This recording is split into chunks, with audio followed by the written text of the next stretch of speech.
So this is where the tour starts. If you come to visit us at MESA Boogie, this is what we call the pit. This is Randy's prototype room, and this is where he tests different prototype amps that he's just built. So let's check it out.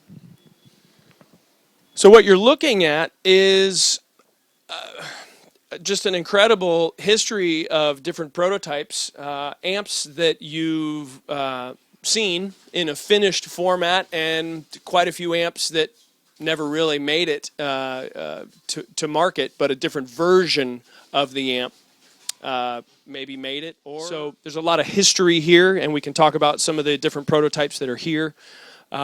This section that you just looked at here is where Randy will take a prototype amp that he's just built, and he will look at the amp on the scope. He'll do various testing, troubleshooting. He'll take an amplifier that he's just created essentially from scratch and see what works and see what doesn't, and fix things that don't work, and basically go through the process of designing an amp, the process that we do. He'll also listen to the amp through the speaker here on the floor, listening mainly for idle noise, hum, hiss, buzz, anything that he's trying to figure out after he's just basically built this amp for the first time. Und was ich an der Stelle gerne noch anfügen würde, weil wir diesen Teil nicht ins Video bekommen, der Raum riecht nach History. Er hat so einen ganz besonderen Geruch, und ich würde sagen, wenn ich ihn irgendwann mal wieder rieche, weiß ich ungefähr, mit wem ich das zusammenbringen muss oder mit welcher Location.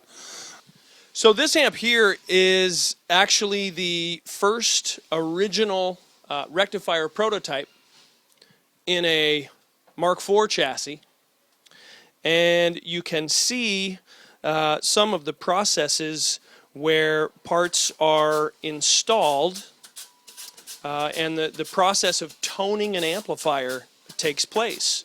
Randy and Doug will add parts as they begin to discover the kinds of tones that we want to try and create.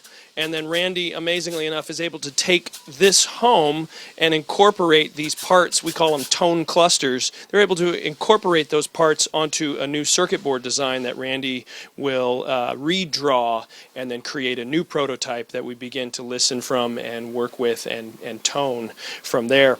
Another interesting note about this, which makes it a dual rectifier, you can see originally there was a single rectifier tube here, and when they discovered that it wasn't quite as much rectification as they wanted, there was a second tube added to the back, which was about the only space that they had to add that second tube. But that is the beginnings of the dual rectifier.